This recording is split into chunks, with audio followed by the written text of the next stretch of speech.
Welcome to the new commute. Passengers have been told only to use public transport for legally essential journeys. Confidence has disappeared. So what happens if commuters don't return? Transport bosses also think that the working week could change radically with the rise in home working, and stations like this may only have one peak rush hour a week.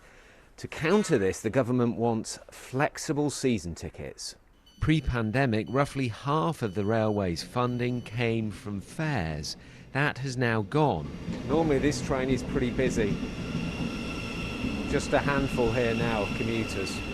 The government will pay train companies £10 billion during the pandemic in emergency agreements, but it won't last forever. After like a forest fire, we've got a clean forest floor ready to grow some new things. And there is always opportunity to be had. You know, we say don't waste a good crisis. And I sense in the industry a real desire to reconfigure and reboot the railway for a new age. Could leisure travel be a growth market? The government also says there will be a move away from franchises to a new funding model. The unions want full renationalisation.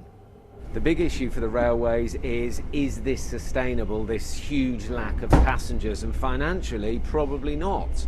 And long-term, transport bosses think that in a worst-case scenario, only 60% of commuters will return, and that means they are planning for fewer trains.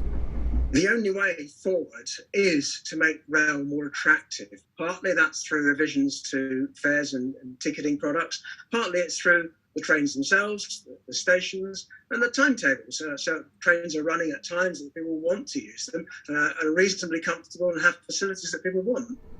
Many in the railways are confident it can play a part in a sustainable future, but no one knows what things will look like in a year's time. Tom Edwards, BBC London.